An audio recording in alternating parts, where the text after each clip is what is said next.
Ok, mis hermanos, muy buenas tardes. Le damos gracias a Dios por estar nuevamente en su casa. Agradecidos por haber sido alcanzados por su gracia. Mis hermanos, nos disponemos en la tarde de hoy a continuar el estudio que hemos estado realizando del capítulo 23 de nuestra Confesión Bautista de Fe de 1689 y estamos inmersos en el título de los juramentos y los votos lícitos. Y habíamos visto la semana pasada cómo la importancia, de hecho, de los juramentos, y vimos que inicialmente era una parte importante de la adoración religiosa. Y no es el hecho de que cada domingo o cada día del Señor nosotros venimos y hacemos un voto porque es parte de la oración. No estamos diciendo eso. Sino que cuando nosotros voluntariamente, en privado, personalmente, decidimos hacer un voto lícito o un juramento, de cierta manera estamos ¿qué? Adorando a nuestro Dios. Vimos que esos juramentos deberían hacerse con verdad, justicia y juicio. ¿Y por qué estábamos diciendo eso? Precisamente porque cuando nosotros entramos en un juramento con Dios, nosotros estamos asumiendo que entendemos a cabalidad en el asunto que nos estamos incluyendo en un juramento con Dios. Y precisamente hablaba de que la persona debe jurar con verdad, en justicia, sabiendo que es Dios quien te va a juzgar por ese juramento que has hecho, y en juicio. ¿Por qué? Porque un quebrantamiento de ese juramento va a acarrear juicio de Dios. Por eso debe ser algo solemnemente en lo que nosotros podemos poner a Dios como testigo de lo que juramos y para que Él sea quien nos juzgue a la verdad o la falsedad de lo que juramos. En el segundo párrafo vimos que solo en el nombre de quién se debe jurar. En el nombre de Dios. Y vimos el texto, ese texto de Mateo, cuando el mismo Señor Jesús dijo que no juréis ni por el templo, ni por el cielo, ni por la tierra, ni aun por tu cabeza, porque tú no tienes el poder de hacer blanco o negro uno de tus cabellos. Y ahí vimos como que el texto como que intenta decir de que no juréis, pero realmente vimos que no es que no entremos en juramento, sino que cuando lo hagamos, entendamos en dónde nos estamos metiendo y que entendamos que tenemos que jurar por algo que sea lícito, por algo verdadero, por el cual Dios va a juzgar nuestras palabras. A nadie se les obliga a entrar en juramento, excepto en situaciones que lo apremien. Pero voluntariamente nadie está obligado a entrar en un juramento. Simplemente cuando las situaciones lo ameriten, como vimos el caso de un matrimonio, que ambos cónyuges, no es que un cónyuge entre en juramento por el otro, sino que ambos juran serle fiel delante de quién, del pastor, no, delante de Dios. Entonces, a grosso modo, hemos visto que el juramento también, entonces decíamos que el juramento era para qué. Estamos haciendo un trato, vamos a cerrar ese trato y entonces se jura para, Hebreos capítulo 6, para confirmación. Entonces ambas personas se ponen en juramento delante de Dios para confirmar lo que han jurado. Pero el Señor hace esa aclaración. El Señor dice, si es posible, no es que no jures, sino que trates de no entrar en juramento. ¿Y por qué? Y vimos la semana pasada cómo se decide de la confesión de Westminster que precisamente muchas personas acuden al juramento porque son ¿qué? O porque tienen la posibilidad de caer en mentira, de que sus palabras no sean tildadas de válidas y entonces entran en juramento. Pero el Señor no está diciendo que no jures, sino que ¿qué? Que tu sí sea sí y tu no, no. O sea, el carácter de una persona puede variar, pero el carácter de un cristiano tiene que ser ¿qué? Justo, honesto, verdadero. Y eso es lo que muchas veces hace que nosotros tengamos que estar jurando y muchas veces caemos en juramentos vanos. Cuando tengamos que estar jurando por cosas sencillas y tener que estar poniendo el nombre de Dios para que esa otra persona crea o esté más segura de lo que nosotros estemos diciendo. Y es ahí donde el Señor Jesús les dice, y esto lo vamos a estar viendo más adelante, que no es que no jure, es que no tomes el nombre de Dios en vano. Como el ejemplo, mi hermano, yo te juro que yo te voy a ver el switch de la casa, yo te lo juro por Dios que yo mañana voy a estar ahí. No, mi hermano, eso es un juramento vano.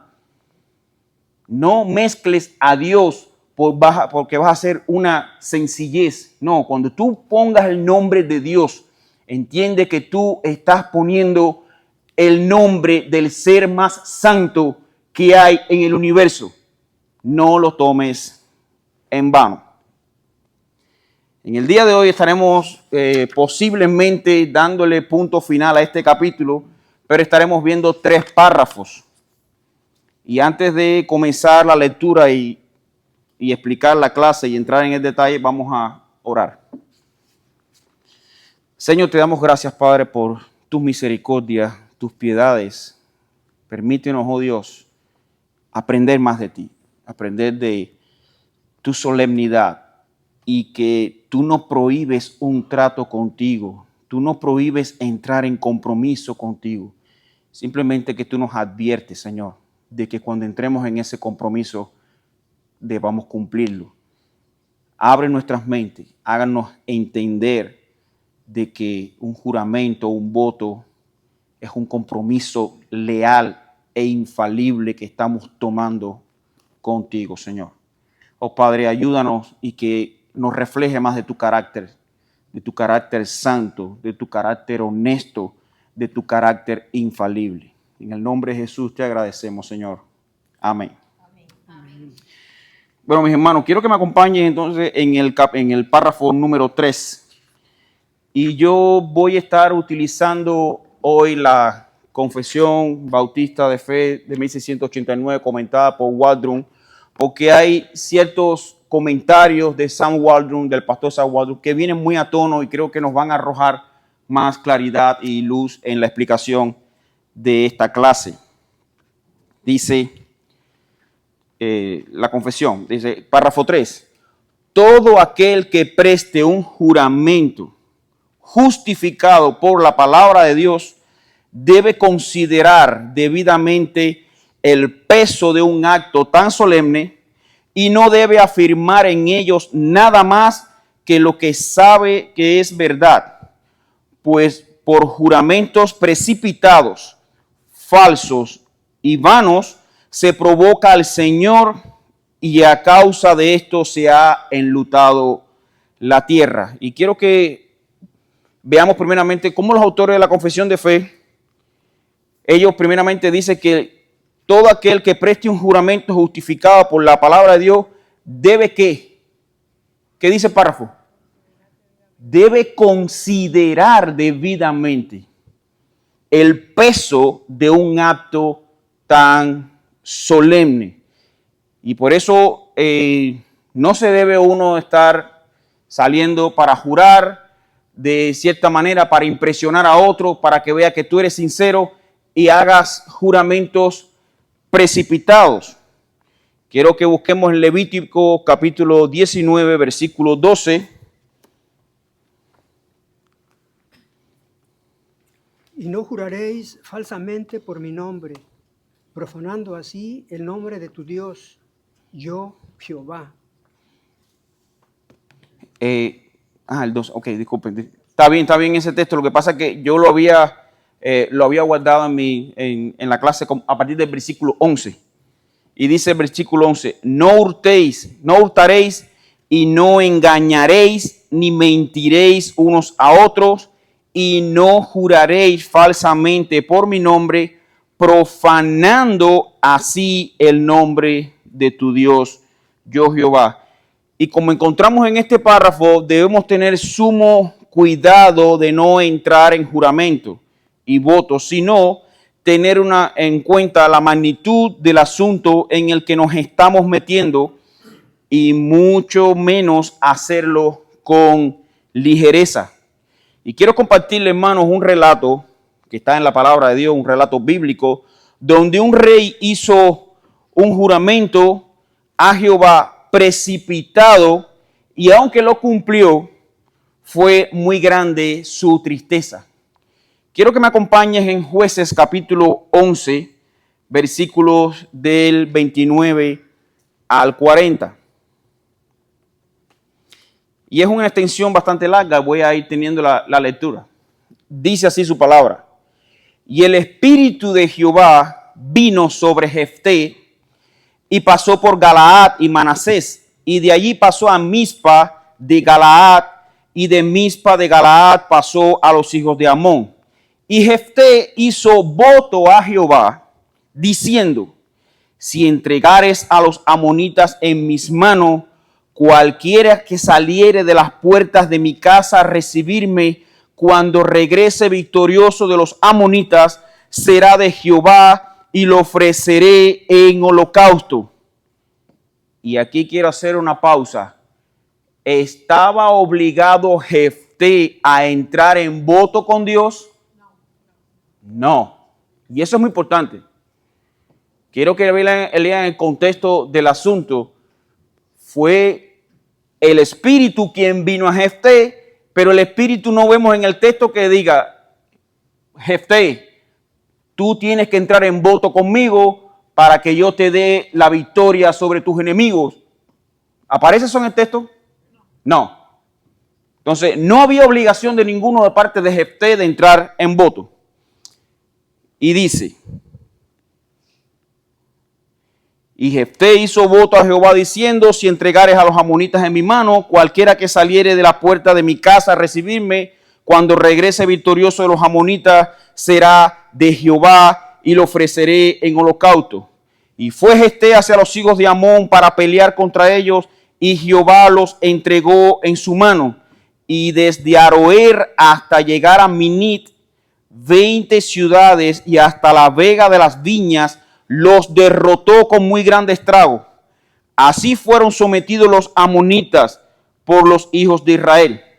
Entonces volvió Jefté a Mizpa, a su casa, y he aquí su hija que salía a recibirle con panderos y danza.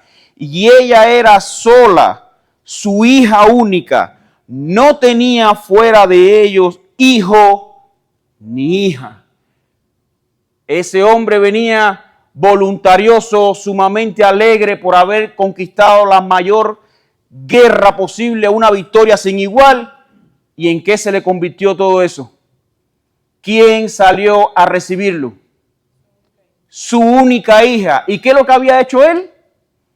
Un voto a Jehová de entregar en holocausto al primero que salía a recibirlo. Entonces volvió Jefté y dijo, y cuando él la vio, rompió sus vestidos diciendo, ay, hija mía, en verdad me has abatido, y tú misma has venido a ser causa de mi dolor, porque le he dado palabra a Jehová y no podré retractarme. Ella entonces le respondió, Padre mío, si lo has dado palabra a Jehová, haz de mí conforme a lo que prometiste, ya que Jehová ha hecho venganza de tus enemigos, los hijos de Amón. Y volvió a decir su padre, concédeme esto, déjame por 2 meses que vaya y descienda por los montes y lloraré mi virginidad, yo y mis compañeras. Él entonces dijo, ve, y la dejó por 2 meses, y ella fue con sus compañeras y lloró su virginidad por los montes. Pasados los 2 meses, volvió a su padre, quien hizo lo que él con ella conforme al voto que había hecho, y ella nunca conoció varón. Y se hizo costumbre en Israel de que año en año fueran las doncellas de Israel a endechar a la hija de Jefté Galaadita 4 días al año. ¿Ven el resultado, hermanos, de entrar en un juramento precipitado? Y como dicen los autores de la confesión de fe, dice, este juramento es realmente bien complicado porque por causa de estos votos o juramentos temerarios, falsos y vanos, se provoca al Señor y por razón de ella la tierra se enluta. A partir de ese evento, ¿qué sucede una vez al año por 4 días? Según en esa época, que las jóvenes entraban en luto por recuerdo de ese holocausto mal prometido por su padre. Realmente es triste, pero estas son las enseñanzas que nos deja la palabra de Dios para que nosotros aprendamos de estos ejemplos y tomemos conciencia de no apresurarnos a entrar en voto o en juramento con el Señor. Evidentemente, este hombre no midió el peso de la solemnidad del asunto al que se estaba metiendo a jurar precipitadamente. Eso le costó la vida de su única hija. Entonces, eso nos hace, hermanos, entrar en el párrafo número 4, pero si alguien quiere hacer algún comentario por estas cosas, es que precisamente el Señor Jesús nos dice, y aunque se los dijo a los israelitas en ese momento, pero el Señor nos lo está diciendo a nosotros también, si es posible, no juréis. Si es posible, no lo hagas. Porque aquí vemos el ejemplo, el hombre juró, el hombre cumplió, pero si fuera posible por un segundo que se le permitiera arrepentirse de su juramento, lo hubiera hecho.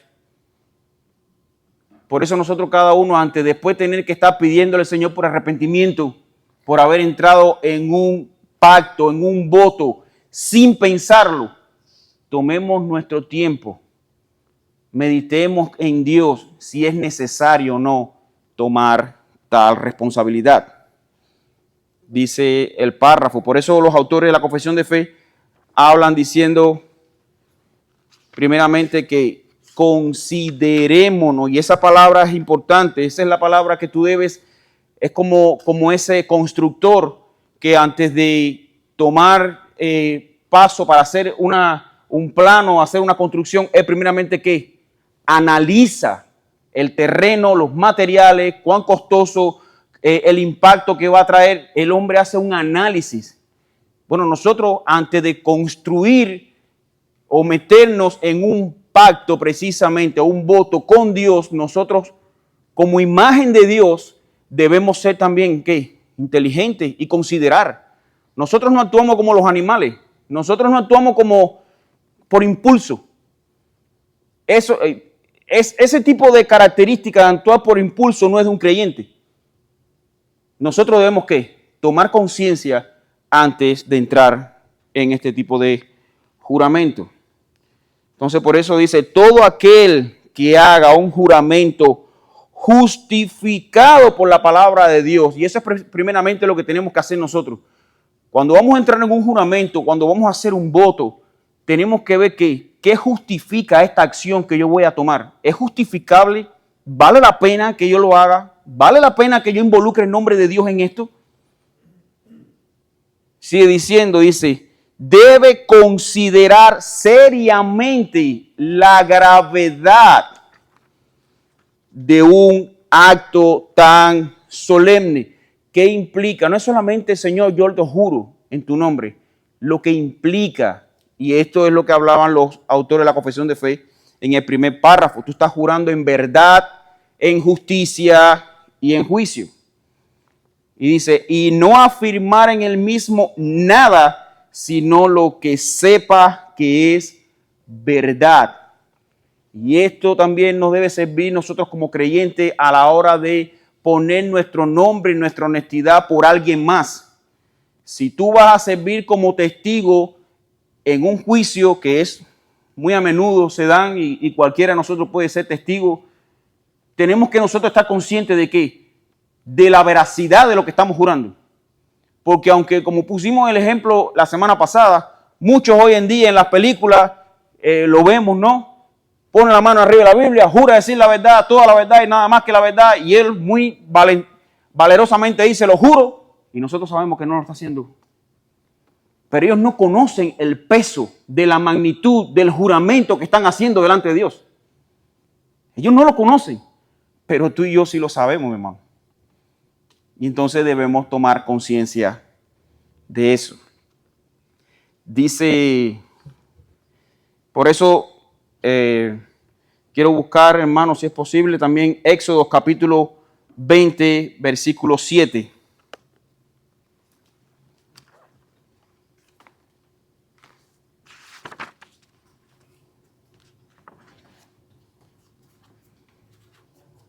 Ahí estamos viendo la ley, precisamente. ¿Quién lo tiene, por favor? No ¿Sí? tomarás el nombre de Jehová tu Dios en vano, porque no dará por inocente Jehová al que tomare su nombre en vano.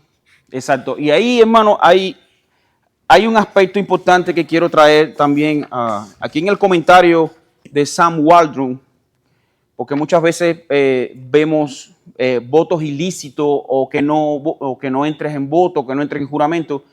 Bueno, aquí el pastor Sam Waldron nos da ciertos detalles que nos ayudan a ver los siguientes argumentos bíblicos para la licitud de un juramento y un voto. Y dice que el primero es el mandato de no jurar vana o falsamente en nombre de Dios. Presupone entonces que es lícito. No es que no jures, sino que no jures en qué. En vano. Entonces, eso presupone, esa acción de no tener el nombre de Dios en vano a la hora de jurar, no está descartando la idea que juremos en el nombre de Dios. Simplemente de que no sea en qué. En vano. Que no sea por gusto, que no sea a la ligera. El segundo aspecto, dice el pastor Sam Waldron, dice, el mandato de jurar solo en el nombre de Dios presupone que es lícito. Y ahí tenemos Deuteronomio capítulo 6, versículo 13 y el 10 al 20. No les voy a pedir que lo busquen para que no se dilate mucho la clase. El tercer ejemplo dice que el ejemplo de Dios mismo indica que es lícito. Hebreos 6, capítulo del 13 al 16. Y este sí necesito que lo busquen. Porque se ve la licitud de entrar en el ejemplo de este juramento. Hebreos capítulo 6, versículos 13 al 16. Porque cuando Dios hizo la promesa a Abraham, no pudiendo jurar por otro mayor, juró por sí mismo, diciendo, de cierto te bendeciré con abundancia y te multiplicaré grandemente.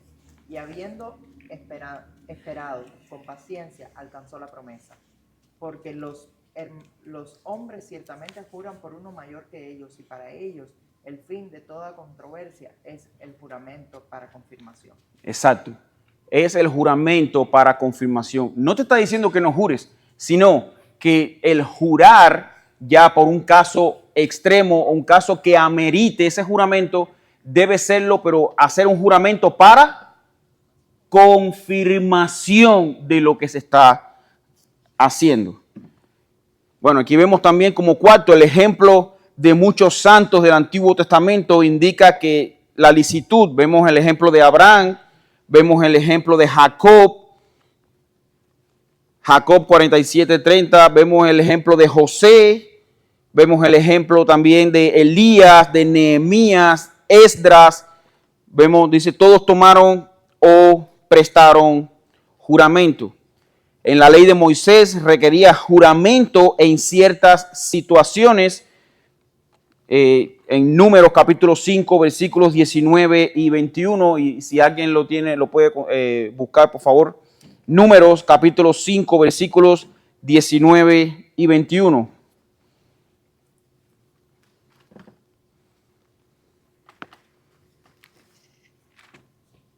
Y el sacerdote la conjurará y le dirá, si ninguno ha dormido contigo y si no te has apartado de tu marido a inmundicia, libre seas de estas aguas amargas que traen maldición.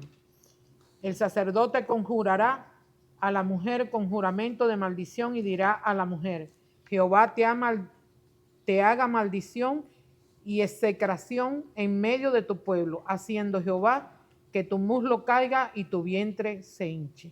Bien, eso es para entrar en el contexto en la ley, en el pueblo de Israel, cuando se iba a juzgar un caso de adulterio, iban al sacerdote. En ese momento no existían los investigadores privados ni tiraban fotos a ver si estaba el hombre o la mujer fuera de su lugar donde debía estar. Y entonces ellos iban ¿a quién? Al sacerdote. Y por medio del juramento que hacía la persona sospechosa, ellos tomaban su nombre y delante de Dios lo ponían. Y si esa persona no había cometido el adulterio, salía libre de esas aguas amargas. Pero si no, ¿qué sucedía? El muslo se caía y el vientre se hinchaba. O sea, esa era la prueba que Dios hacía. Pero antes, ¿qué sucedía? Le daban la oportunidad a la persona de ser honesta. Ahora, si ella seguía, esa persona seguía con la mentira, sí, yo lo juro que yo no lo he cometido, ahí se veía públicamente las consecuencias. Lo que podemos resumir en este capítulo, hermano, hasta este momento, es que aún nuestros errores, si nosotros somos sinceros, no tengo que ser sincero contigo o con otra persona, seamos sinceros primeramente con Dios. Si nosotros venimos en arrepentimiento y fe, reconociendo nuestra culpa, nuestros pecados delante de Dios, Dios es fiel y justo para perdonar nuestros pecados y limpiarnos de toda maldad. Amén. Y esa es la esencia del Evangelio, el perdón. Dios no vino a caernos a golpe. Dios no vino a castigarnos. Dios no vino a maltratarnos. ¿A qué vino Cristo? A salvar lo que se había perdido. Dios quiere que tu alma y la mía no entramos en juramento con Él. De hecho, el juramento, el pacto de gracia ahora por el cual estamos disfrutando, fue Él.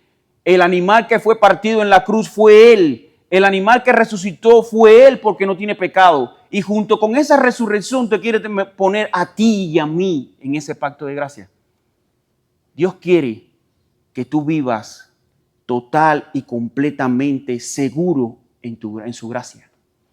No en tus obras, no en tus méritos, no en tus logros, sino bajo la gracia abundante de nuestro Señor Jesucristo. Si esa mujer en ese momento le hubiera dicho: sacerdote, yo he pecado, me arrepiento, no hubiera sucedido nada. Yo sigo diciendo que si Adán y Eva se hubieran arrepentido en ese momento, la historia hubiera sido diferente. Pero Adán decidió que culpar a la mujer y la mujer decidió que culpar a la serpiente. No hacerse responsables de sus actos.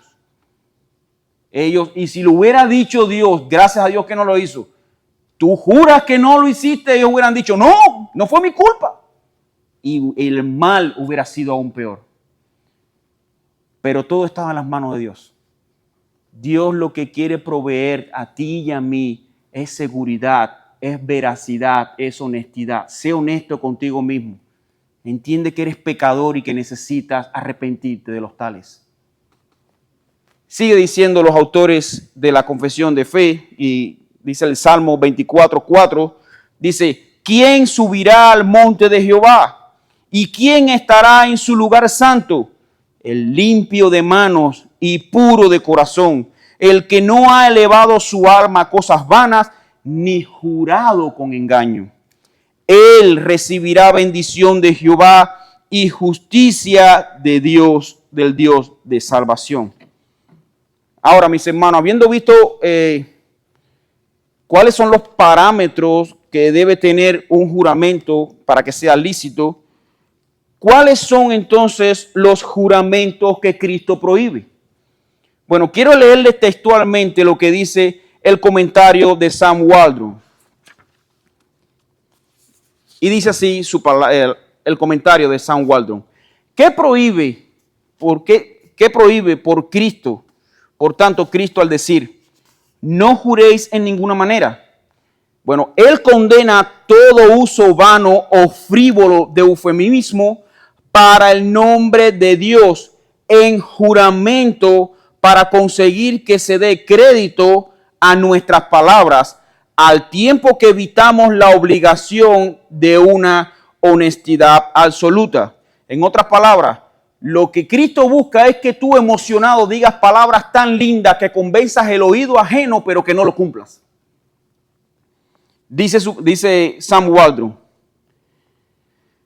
Hendrickson concluye, lo que tenemos aquí en Mateo 5, 33 al 37, y con el puente también, con el texto paralelo a Santiago 5:12, es la condenación del juramento ligero, profano, innecesario y a menudo hipócrita, utilizando para impresionar y sazonar la conversación cotidiana. En contraste con ese mal, Jesús manda la simple veracidad en pensamiento, palabra y obra. Jesús, por tanto, no está ni siquiera hablando acerca de tomar un juramento legal o religioso en el nombre de Dios. Está hablando de juramentos informales, utilizando eufemismo en lugar del nombre de Dios. Y esta palabra eufemismo significa como frases bonitas, frases para que suene bien. Dice, en lugar del nombre de Dios. De ahí que los cuáqueros y los anabaptistas que rehusaron prestar juramentos o votos en los tribunales de justicia sobre la base de este pasaje, lo estaban sacando completamente de contexto, lo que deducen conclusiones similares, y de tales pasajes son culpables del mismo error. Hay elecciones importantes en la distorsión de las Escrituras. Cuidémonos del peligro y el engaño de las interpretaciones superficiales y literales de la Biblia. Cuánto sufrimiento innecesario por parte de los cuáqueros u otros causó este entendimiento plausible, pero superficial de las Escrituras. Debemos aprender de eso, que tenemos la necesidad de un estudio bíblico serio y de escuchar con cuidado las enseñanzas expositivas de las doctrinas de la Biblia. Debemos también aprender la necesidad de estudiar toda la Biblia con respecto a cada cuestión. Uno o dos pasajes divorciados de su contexto general pueden llevarnos a conclusiones completamente erróneas. La teología sistemática y la predicación doctrinal son necesarias. Nuestros hijos necesitan aprender algo más que versículos bíblicos aislados. Necesitan aprender doctrina bíblica como se resume concisamente en los catecismos bíblicos. Y yo sé que fue una extensión, un comentario bastante largo, pero es precisamente eso, hermano. Cuando nosotros vamos a entrar en juramento, debemos ver el contexto de los textos. Antes de apoyar algo, antes de hacer algo o tenerlo por veraz, nosotros tenemos que estar convencidos por la palabra de Dios, no porque lo hemos leído en un texto, sino tenemos que estar seguros de que esa línea de pensamiento sea coherente en todas las Escrituras. No es porque ahí salga un texto aislado, no juréis, ¿viste? Ahí dice Señor que no juremos. No. Mire el contexto de todas las cosas. Nosotros para eso tenemos la palabra de Dios. No caigamos en que simplemente nos lo dijeron y así lo guardaste y para adelante. No, mi hermano. Nosotros tenemos la palabra de Dios y el espíritu de la palabra para poder tener discernimiento de lo que leemos. Dice el párrafo 5. Un voto, el cual no debe hacerse a ninguna criatura, sino solo a Dios, debe hacerse y cumplirse con todo cuidado religioso y fidelidad. Y, me brinqué el párrafo 4, disculpen. Dice, un juramento debe prestarse usando el significado claro y común de las palabras sin equívocos ni reservas mentales. ¿Y aquí qué está queriendo decir? Primero, no busques palabras rebuscadas. Tú no necesitas impresionar a Dios. Si tú vas a entrar en un voto, en un juramento, háblale claro. En otras palabras, háblate claro. Dios entiende en el lenguaje que tú lo vayas a hablar, pero eres tú quien tienes que entender cuándo vas a entrar en juramento y en voto delante de Dios. Y segundo dice, usando el significado claro y común de las palabras, sin equívocos ni reservas mentales. No te escondas nada por el hecho de que si tú no juraste por eso, estás libre de eso. Ese era el mismo pensamiento que tenían los judíos. Los judíos llegaron a pensar que si ellos no juraban por aquello que prometieron, podían, como no mencionaron el nombre de Dios bajo esa reserva mental, ellos estaban libres de ese tipo de promesa. Y si la rompían, bueno, yo juré, pero sin embargo no mencioné esto. Y no lo hice en el nombre de Dios. ¿Se estaban qué? Se estaban justificando, te estabas autoengañando. No lo llames de otra manera. Júralo por Dios, primeramente, si es necesario. Segundo, si realmente vale la pena. Y tercero, ten en mente el peso de la solemnidad en el que estás entrando, porque al poner a Dios como testigo, tú estás entrando por tus palabras, estás siendo juzgado por la verdad, por la justicia y por el juicio de Dios. Entonces entramos ya en el párrafo 5 y último de este párrafo. Si alguien tiene algún comentario, alguna pregunta. Es la concupiscencia del ser humano. Oh, sí.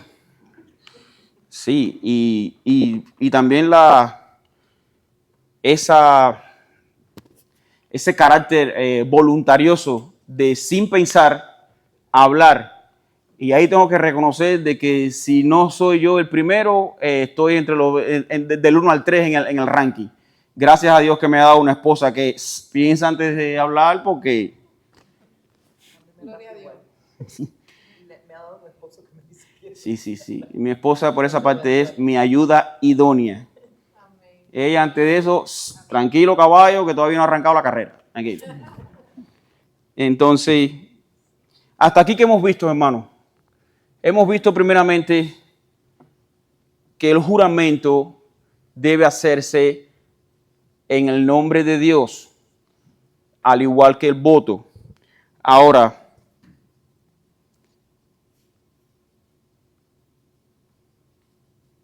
segundo, no debemos tener reservas mentales. Debemos ser conscientes del paso que estamos dando, de con quién lo estamos dando y si realmente es necesario entrar en juramento o en voto con ese alguien o con nosotros mismos por esa situación.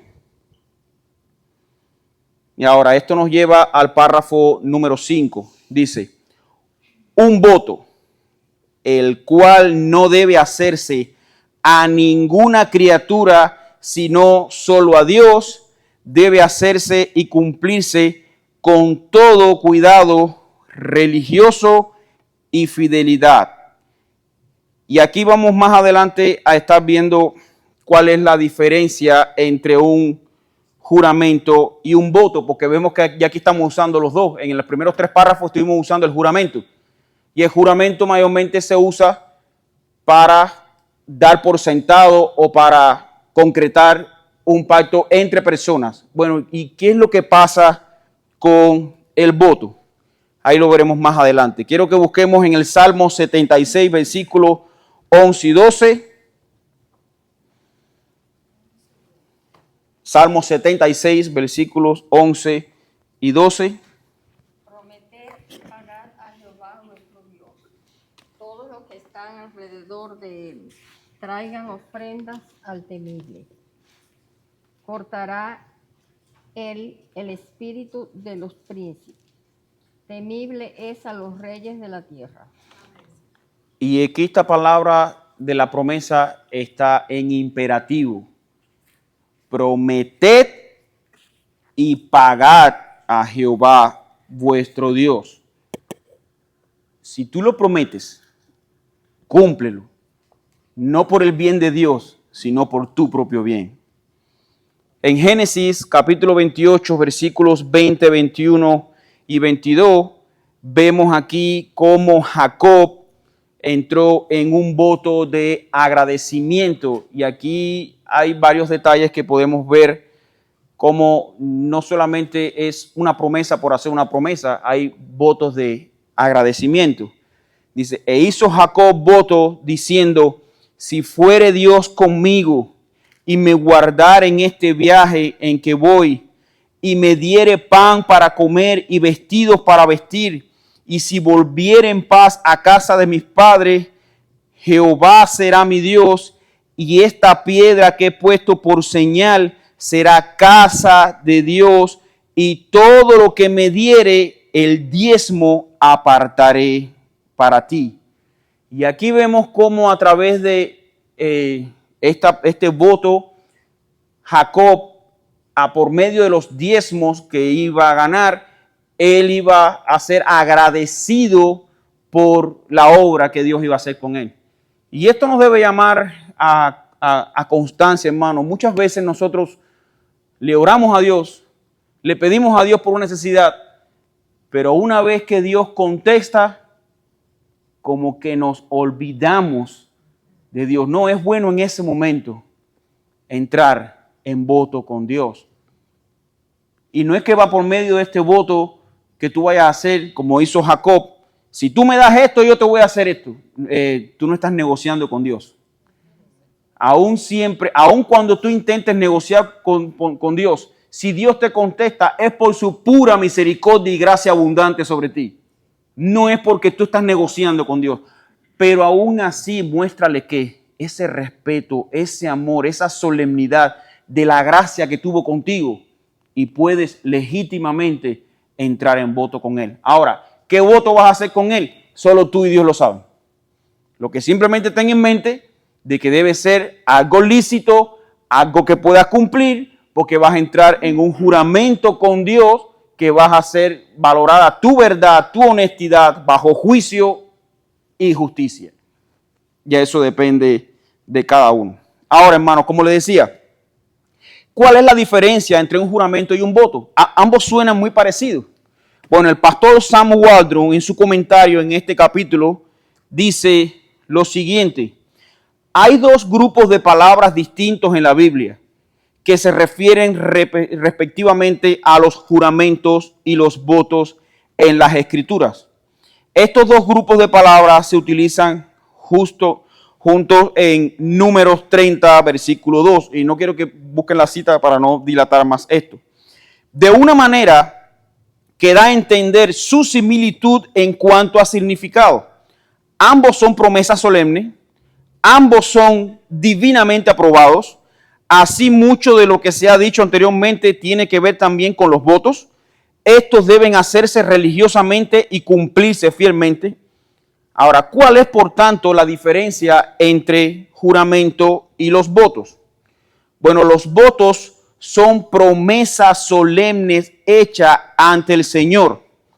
Los juramentos son promesas hechas ante el Señor, pero para con los hombres. El propósito del juramento es la confirmación. El propósito del voto es el compromiso. O sea, ¿qué es un juramento? Señor, yo juro que este pacto que voy a hacer con mi amigo, con mi hermano, con lo que sea, va a tener vigencia. Pero un voto es única y exclusivamente tú con Dios para compromiso. Cuando nosotros analizamos esto, vemos que es lícito, hermano, hacer juramento, hacer voto. Y más si este te lleva a comprometerte aún más con lo que has prometido. Por ejemplo, tú quieres hacerte un voto delante de Dios de acercarte más en devoción a su palabra. Señor, yo prometo, yo entro en voto contigo que yo me voy a acercar día tras día a leer tu palabra. Ahora, cuando tú prometas eso, entiende que tú estás prometiéndote algo que tú necesitas hacer. Por eso es la licitud de entrar en voto con Dios, de acercarte más a su palabra. Y ese voto te va a ayudar más a que tú tengas más conciencia de que día tras día vas a acercarte a la palabra. ¿Por qué qué? Porque tú se lo prometiste a Dios. No estoy forzando a nadie a que lo haga, pero es un voto lícito. Uno de los votos que hizo Job fue apartar sus ojos de ver doncella. Ahora, hay que entrar en el contexto de ese momento. En ese momento, las famosas doncellas eran tipo de sacerdotisas que hacían actos en su culto a su diosa, practicaban prácticamente el sexo al aire libre. Esas mujeres estaban desnudas haciendo ese tipo de acto y entonces era visible a toda la ciudad. Entonces Job, para no sentirse tentado, para tener en su mente la obligación de apartarse de ese tipo de culto pagano, él hizo pacto con sus ojos para no ver ese tipo de mujeres practicando eso.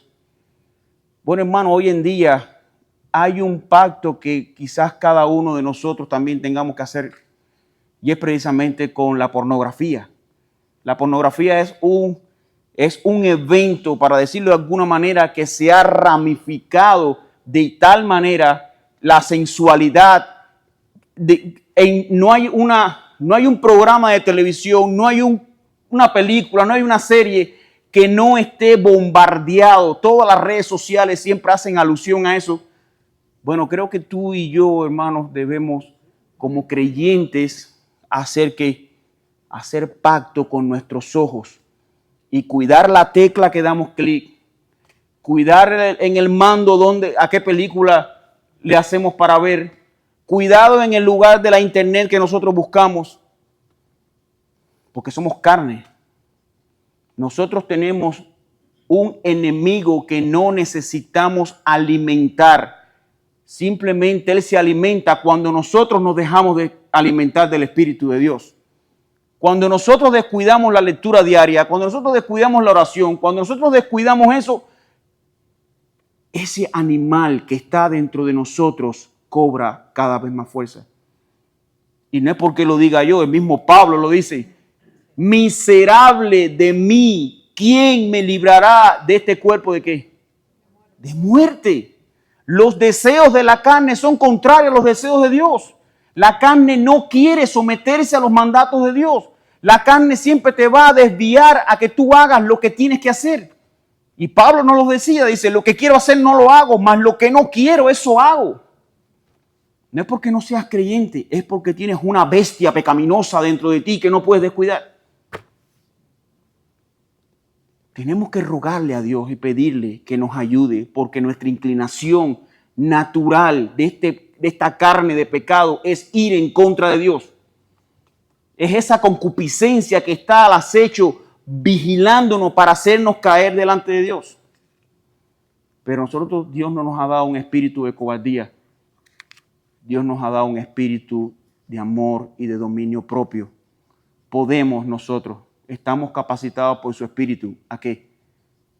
Acercarnos más a Dios y hacer cumplir ese pacto en santidad. Ahora, en el último párrafo vemos que esos votos monásticos, papistas, de una vida soltera, perpetua, de profesión, de pobreza o de obediencia a las reglas monásticas, distan tanto de ser grados de perfección superior, que en realidad son trampas superficiosas y pecaminosas en las que ningún cristiano tiene permiso de enredarse. Y es aquí, sabemos en las iglesias que practican eso, se da cuenta de esos monjes que se meten en esos conventos para supuestamente alejarse de su pecado, pero parece que a ellos se les olvida que el pecado está dentro de ellos. Y entonces, ¿para qué traer a la luz en lo que ellos caen allá adentro? ¿Por qué Primera de Corintios capítulo 7, versículo 2, versículos 8 y 9 dice, pero a causa de las fornicaciones, cada uno tenga su propia mujer y cada una tenga su propio marido. Digo pues a los solteros y a las viudas, que bueno les sería fuera quedarse como yo, o sea, como el apóstol Pablo. Pero si no tiene el don de continencia, cásese, pues mejor es casarse que estarse quemando. ¿Quién les dijo a ellos que por estar en la iglesia, no, ya yo tengo el don de continencia? No te engañes. No te engañes. Qué casualidad que los únicos que tienen el don de continencia por camiones son los católicos. No te engañes. Y el mismo apóstol decía, vendrán herejías que prohibirán ¿qué? Casarse, que prohibirán abstenerse de alimento. No, hermano. Si tú tienes ese deseo, hermana, si tú tienes ese deseo, cásate. Eso es una bendición de Dios. No andes en fornicación. Cásate. Efesios capítulo 4, versículo 28. Dice que no debes entrar en esos votos de extrema pobreza, de esa pobreza fingida. No, es que yo estoy consagrado a Dios. Yo tengo que cantar. No, mi hermano, eso es mentira. Dios te ha llamado para que tú vivas. No te voy a decir que para que vivas en abundancia, porque Dios no está prometiéndote hacerte millonario. Pero tú tienes un rey que provee. Cuando tú muestras esa extrema pobreza delante de la cara de las otras personas, tú estás diciendo que tu Dios no vale nada. Tú estás diciendo que tu Dios es el primer miserable que hay. Mira cómo te tiene. No, ¿qué dice el texto? Dice, el que hurtaba, no hurte más, sino trabaje, haciendo con sus manos lo que es bueno, para que tengas que compartir con el que padece necesidad. Mi hermano, el trabajo no es pecado. Pecado es no trabajar.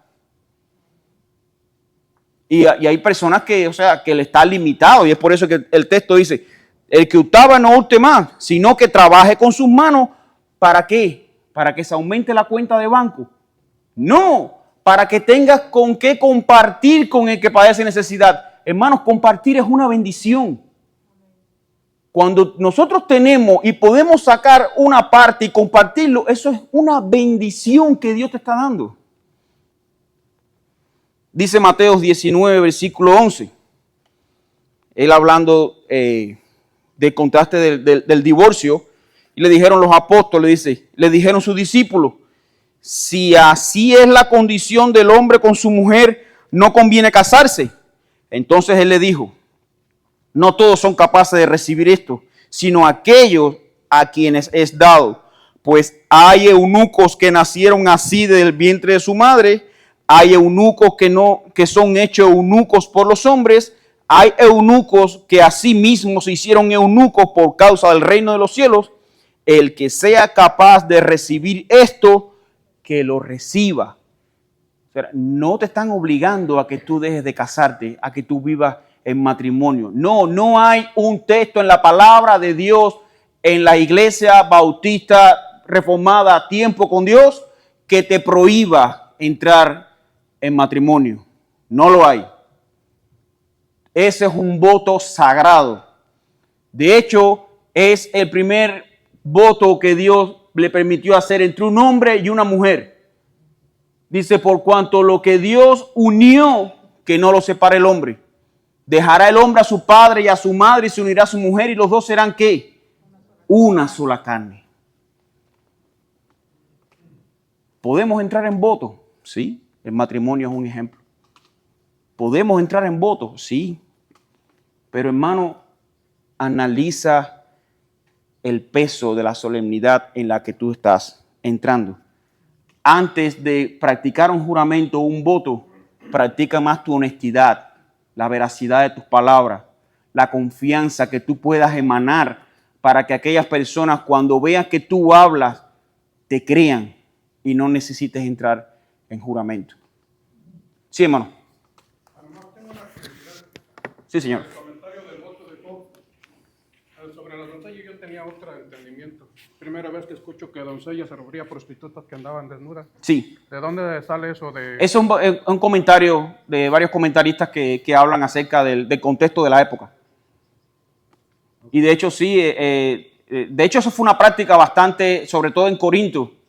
Corinto fue una ciudad terriblemente que el mismo al apóstol Pablo tenía que estarle diciendo a ellos que se alejaran de esa corrupción, porque esa es una corrupción que estaba totalmente alrededor de ellos. Tal era la contaminación que muchos dentro de la iglesia que tenían ese comportamiento, tenían esa práctica, y ellos tenían que estar diciendo, dentro de esta iglesia hay pecados que no se mencionan ni tan siquiera fuera de que hay personas que están hasta con la mujer de su padre. Eso era terrible.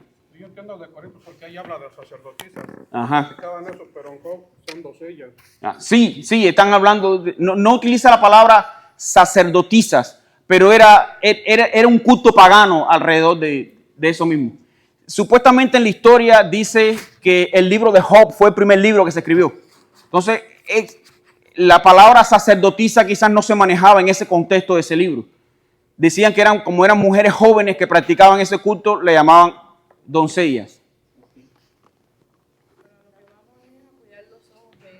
Ahora, tanto en esa época como desde esa época, podemos ver, como dice la hermana, la necesidad que tenemos los hombres de cuidar nuestros ojos de ver cosas. Me refiero más a los hombres porque somos nosotros más visuales. Nosotros nos llama mucho más la atención lo que vemos, no tanto así las mujeres, aunque también tienen ellas sus áreas que tienen que cuidar. Pero nosotros somos un poco más volátiles por esa parte. Hermano, si hay alguna otra pregunta, vamos a terminar en oración.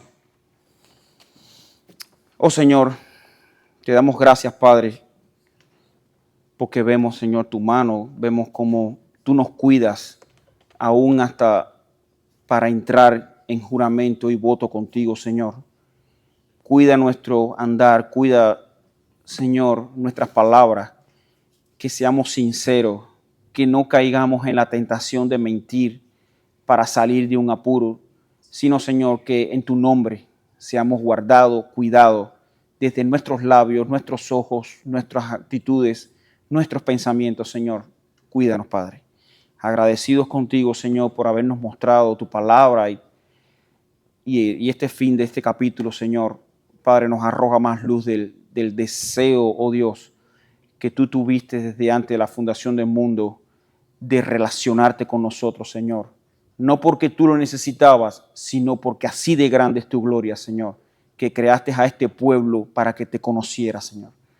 Oh Padre, te rogamos por el resto del culto, de la adoración que prontamente tendremos a tu nombre, Señor, y que nuestros corazones estén sincronizados con tu gracia, Señor, y que te alabemos como tú te mereces. En el nombre de Jesús te agradecemos, oh Padre.